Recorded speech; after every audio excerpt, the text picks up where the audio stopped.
Hi everyone, welcome back. We are preparing for an unexpected party. So if there are any dwarves that are going to be showing up on your doorstep anytime soon, you will be prepared. So today we are making mince pies, and if you're like me, I would normally think mince pies are just for Christmas, but if you are a hobbit, apparently you keep a stash in your pantry for any unexpected guests. So we are actually going to be making ours from scratch today. The mince filling takes several weeks, so you will want to prepare this well in advance.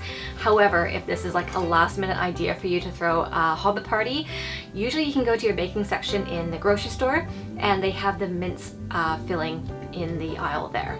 So mince pies, once upon a time, would have been made with meat, but around the end of the Victorian era, you will have seen that they've shifted to sweet and fruit-filled, which is how we find them today. They are basically dried fruits and spices all mixed together and then soaked in a liquor like brandy. So we're gonna get started and whip up a batch ourselves. So as I said, the mince filling will need to be started a few weeks in advance. And you are going to be able to store this in the fridge until you're ready to use it. In a glass bowl, we are going to take 200 grams of mixed peel. This is usually orange and lemon, and you can find it in the baking section. Then you're going to throw in 1 2/3 of a cup of raisins, half a cup of currants, and half a cup of sultanas. Then you're also going to mix in half a cup of brown sugar, half a cup of white sugar. You're going to grab 2 cooking apples. You're going to peel them, core them, and chop them up finely. You're going to take 125 grams of suet, which is finely chopped. Now, this is a meat-based thing, but if you are vegetarian, I have seen vegetarian options in the baking section as well. So you just need to look for them.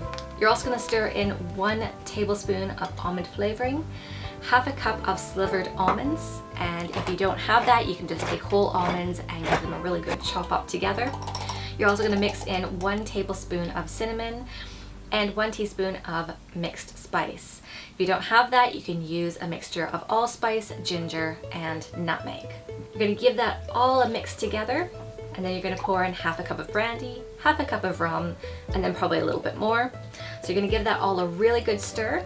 You're going to cover that, and you can leave that sitting on the counter overnight. You're going to give that another really good stir the next morning. You're going to recover that and pop that in the fridge for several weeks. Now you are going to want to pull that out once a week and give that a good stir just to make sure it's well coated in the alcohol. So in terms of how much this makes, this mince mixture actually makes 3 or 4 batches.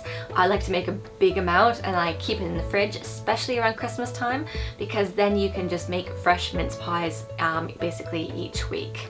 That is going to make about 12 mince pies each time you are making that, but you will need to make that fresh pastry each time.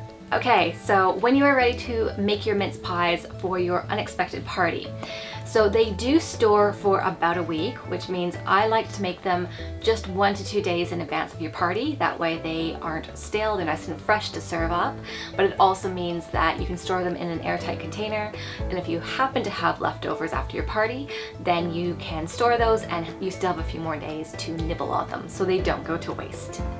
So to make our pastry, we're going to sift together 1½ cups of flour and about 1/4 teaspoon of salt before we cut in our cold butter into the flour. So I'm going to take 115 grams of cold butter. I'm going to chop that into smaller pieces, and I'm going to drop a few in. You're going to keep doing that and adding in your butter until everything resembles breadcrumbs. Then you're going to add in some cold water. You don't want to pour a huge amount in, so we're just going to I tend to do a teaspoon at a time, and you just mix all of that until a dry dough is formed and it holds together. If it is too wet, you can add more flour. So you're going to roll that dough out thinly, and you're going to use circles to cut out circles for lining your pie shells.